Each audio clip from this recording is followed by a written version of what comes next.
कांग्रेस के पूर्व के संगठन में जो पहला संगठन था वो था बंग प्रकाशक सभा। बंग प्रकाशक सभा जो 1836 में राजा राम मोहन राय द्वारा स्थापित किया गया था।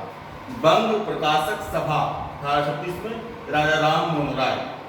इस संगठन का उद्देश्य ब्रिटिश शासन के द्वारा उपलब्ध कराए गए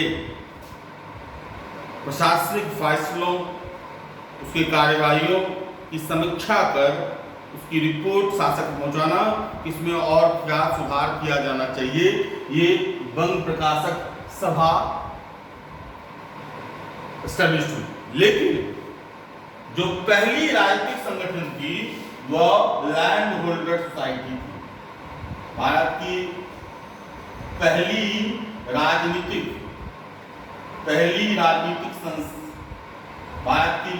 राजनीतिक संस्था जो थी वो लैंड होल्डर सोसाइटी थी। पहली राजनीतिक संस्था लैंड होल्डर सोसाइटी थी, जिसकी स्थापना 1838 में द्वारकानाथ टैगोर, प्रसन्न कुमार और राधाकांत देव के द्वारा हुई। यह संस्था जमींदारों के हित के लिए काम करती थी। उसके बाद एक संस्था हुई Bengal British Indian society, George Thomson की अध्यक्षता में गठित की गई थी और उसके सचिव थे प्यारे चंद्र मित्र। यह संस्था ब्रिटिश सरकार के किए गए कार्रवाइयों, उपलब्धियों पर समीक्षा कर उसमें सुधार के लिए प्रेरित करती थी। न्यायिक सुधार के लिए, प्रशासनिक सुधार के लिए प्रशासन को प्रेरित करती थी। इस संस्था ने लैंड होल्डर सोसाइटी की महत्ता को खत्म कर दिया। उसके बाद ब्रिटिश इंडियन एसोसिएशन जो 1851 में स्टैब्लिश हुआ था राधाकांत देव के द्वारा।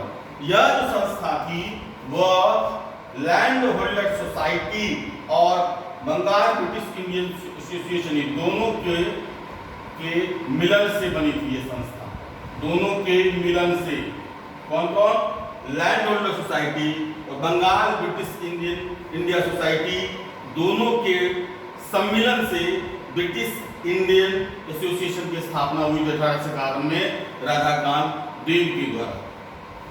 उसके बाद बम्बई एसोसिएशन 1852 में नेहरू के द्वारा स्थापित की गई थी। इनके द्वारा भी यह मांग की जा रही थी कि ब्रिटिश शासन ब्रिटिश रूल की तरह काम करे। उनके अनुसार भारत में ब्रिटिश शासन अनब्रिटिश रूल को अपना रही है, इसलिए उस पर ये फोकस करते थे। उसके बाद मद्रास, इसी के तरह पर मद्रास नेटिव एसोसिएशन की स्थापना 1852 में गजुल्लू लक्ष्मी नरसू चट्टी ने किया, लेकिन इसको आम जन का समर्थन नहीं मिलता। अब ब्रिटिश रूल को भारत में लागू करने के लिए दादाभाई नेहरू जी की यह मान्यता थी कि भारत में जो ब्रिटिश रूल चल रहा है वो अनब्रिटिश, न्यायिक नहीं है। जो ब्रिटिश रूल न्याय के लिए जानी जाती है वो यहाँ पे अनब्रिटिश रूल चल रहा है। तो इसको प्रचार करने के लिए लंदन इंडिया सोसाइटी 1865 में दादाभाई नेहरू जी ने स्थापित की, लंदन इंडिया सोसाइटी।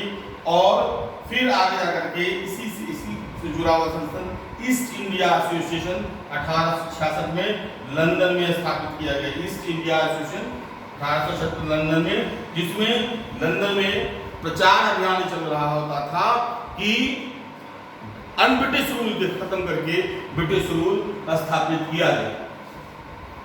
उसके बाद 1875 में इंडियन लीग की स्थापना हुई। इंडियन लीग 1875 में शिशिर कुमार घोष के द्वारा स्थापित हुई। ये शिशिर कुमार घोष जो थे वो अमृत बाजार पत्रिका के संस्थापक थे। अमृत बाजार पत्रिका के संस्थापक थे। अमृत बाजार पत्रिका के संस्थापक थे शिशिर कुमार घोष। इस संगठन का उद्देश्य भारत में राष्ट्रवाद को फैलाना था। फिर कलकत्ता स्टूडेंट एसोसिएशन की स्थापना 1850 आनंद मोहन बोस ने 1870 में की। आगे चल के संस्था से जुड़ गए सुरेंद्र नाथ बनर्जी और सुरेंद्रनाथ बनर्जी के द्वारा किए गए कार्यों को ध्यान में रख करके छात्रों ने उन्हें बेताज बादशाह कहा। इसलिए सुरेंद्रनाथ बनर्जी की एक उपाधि है छात्रों के बेताज बादशाह, छात्रों के बेताज बादशाह। इन दोनों संगठन के मिलन से इंडियन एसोसिएशन की स्थापना हुई। यानी इंडियन लीग और कलकत्ता स्टूडेंट एसोसिएशन दोनों के मिलन से इंडियन एसोसिएशन की स्थापना हुई 1876 में सुरेंद्रनाथ बनर्जी और आनंद मोहन बोस के द्वारा। सुरेंद्रनाथ बनर्जी और आनंद मोहन बोस के द्वारा इंडियन एसोसिएशन की स्थापना की, जो इंडियन लीग और कलकत्ता स्टूडेंट एसोसिएशन का सम्मिलित रूप था। यह संस्था कांग्रेस की स्थापना से पूर्व भारत में राष्ट्रवाद की लहर फैलाने, भारतीयों को इकट्ठा करने, भारतीयों में एकत्व की भावना को जागृत करने में सबसे प्रमुख संस्था थी। इस संस्था का जो पहला कॉन्फ्रेंस हुआ था वो दिसंबर 1885 में, फिर दूसरा कॉन्फ्रेंस हुआ था 25 दिसंबर 1885 को, जिसकी अध्यक्षता सुरेंद्रनाथ बनर्जी कर रहे थे। दूसरा नेशनल कॉन्फ्रेंस जो हुआ था वो 25 दिसंबर 1885 को, जिसकी अध्यक्षता सुरेंद्रनाथ बनर्जी कर रहे थे। याद रखिएगा, इसी कारण सुरेंद्रनाथ बनर्जी प्रथम जब 28 से 31 दिसंबर 1885 को भारतीय राष्ट्रीय कांग्रेस की जो पहली अधिवेशन हुआ, उसमें सुरेंद्रनाथ बनर्जी इसलिए भाग नहीं ले सके क्योंकि वो इंडियन एसोसिएशन के दूसरे नेशनल कॉन्फ्रेंस में भाग ले रहे थे और उसके वो अध्यक्ष थे। इसके बाद मद्रास महाजन सभा, जिसकी स्थापना वी राघवाचारी, जी सुब्रमण्यम अय्यर और आनंद चरणू ने किया था। यह दक्षिण में राष्ट्रवाद के फैलाव तथा संवैधानिक मांगों के द्वारा अपनी मांगों को सामने में रखने के लिए बराबर प्रयास कर रहा था। और फिर उसी के तहत एक बंबई प्रेसिडेंसी एसोसिएशन की स्थापना 1885 में हुई, जिसके संस्थापक थे फिरोज शाह मेहता, तैयब जी और केटी तेलन। ये संस्थाएं कांग्रेस से पूर्व प्रमुख संस्थाएं थी, जिसने कांग्रेस से पूर्व राष्ट्रवाद, एकत्व की भावना को लाने की कोशिश की। खासकर जो उत्तरांश में 19वीं शताब्दी के उत्तरांश में जो ये संस्थाएं थी, इन संस्थाओं के द्वारा राष्ट्रवाद की लहर फैलाई गई। जहां तक कांग्रेस की स्थापना की बात है तो ये मान के आप चले कि कई कारण से प्रेरित हुए, और इसकी कई थ्योरी काम करती है। एक ये कहा जाता है कि जो इल्बर्ट बिल विवाद हुआ, उसमें जब श्वेत विद्रोह के द्वारा संगठित रूप से अंग्रेजों ने अपनी बात मनवा ली, इससे भारतीयों में प्रेरणा आई, हम भी एक ऐसा संगठन तैयार करें। अगर तैयार कर अपने संवैधानिक मांगों को अंग्रेजों के सामने में रखेंगे तो अंग्रेज उसको मानेंगे, या अंग्रेजी सरकार या ब्रिटिश सरकार मानेगी। यानी इल्बर्ट बिल भी एक कारण था जिससे कि भारतीय राष्ट्रीय कांग्रेस की स्थापना हुई। इसके अलावा एक और थ्योरी है लाला लाजपत राय की सेफ्टी वॉल्व थ्योरी, जो 1913 में लाला लाजपत राय ने दी थी। उनका कहना था कि यह डफरिन के दिमाग की उपज है।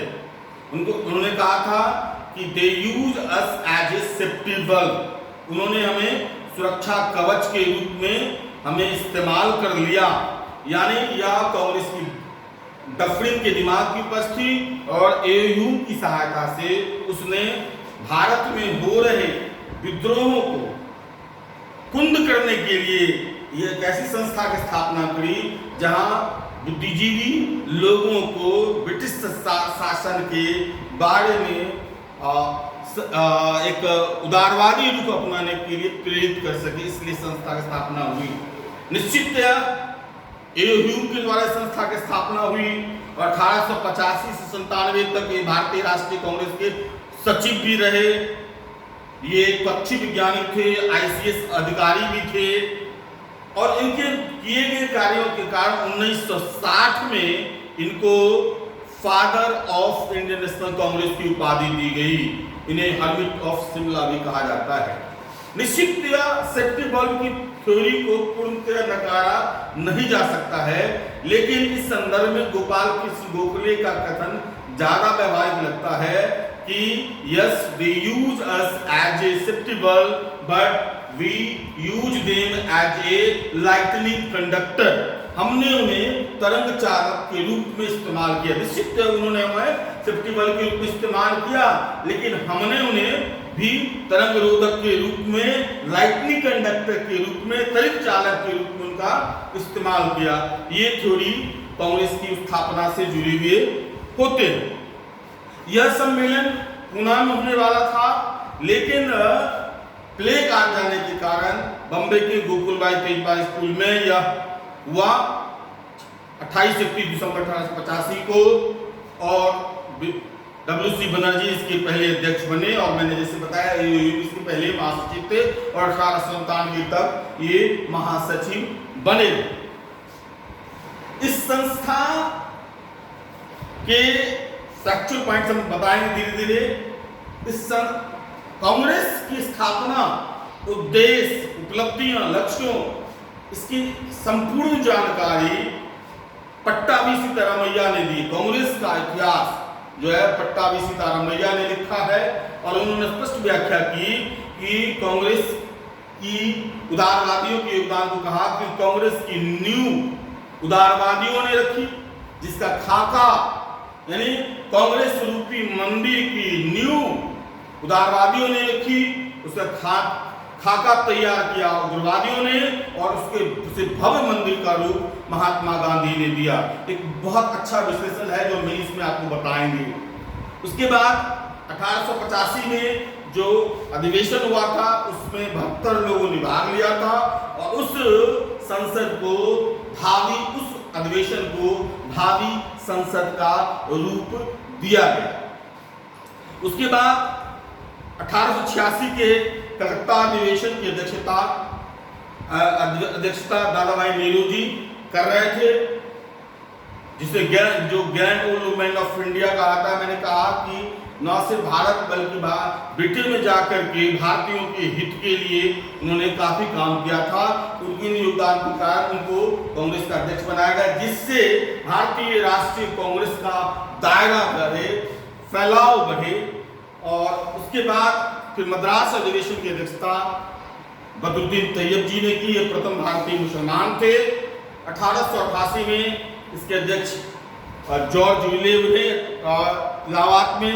इसके बारे में कहा जाता है कि इलाहाबाद में जो कांग्रेस का अधिवेशन हो रहा था, क्योंकि उस समय जो पहले अधिवेशन जो हुआ था उस समय आया था, उसके प्रतिनिधियों को लॉर्ड डफरिन ने रात्रि भोज दी, यानी उस समय अच्छा संबंध था। लेकिन धीरे धीरे कांग्रेस अपनी मांगों के द्वारा, अपने कार्यक्रमों के द्वारा लग रहा था कि सरकार के पिट्ठू न बनकर के सरकार जनता के हित से जुड़ रही है। इस कारण कांग्रेस ने इसे मुट्ठी भर लोगों का संगठन बताकर इस पर कार्रवाई करने की कोशिश की, और उसका परिणाम यह हुआ 1888 के कांग्रेस अधिवेशन में जॉर्ज विलेव की अध्यक्षता कर रहे थे। उस अधिवेशन में कोई भी वहां पे भवन सभा मिल नहीं रही थी, सभागृह या कोई मैदान मिल नहीं रहा था जिससे जहां जाकर के कांग्रेस अधिवेशन कर सके। इस तरह के सरकारी प्रतिबंध लगा दिया गया था, और उस डर से कोई भी अपना सभागृह या कोई जगह नहीं देने के लिए तैयार नहीं था। तब दरभंगा महाराज ने वहां इलाहाबाद में लोथायर हाउस खरीद के दिया, और तब जाकर के वहां पे चौथा अधिवेशन हुआ। और इसमें उस समय तक सबसे ज्यादा अंग्रेजों का पार्टिसिपेशन रहा था इस अधिवेशन में। और फिर बैटरमैन 1889 में कांग्रेस के अध्यक्ष बने हम, और इस कांग्रेस के इसके बाद की चीजों को हम अगली क्लास में बताएंगे, इसकी फैक्चुअल पॉइंट को, और फिर अगली क्लास में मैं इसकी पॉइंट को बताएंगे। Entonces,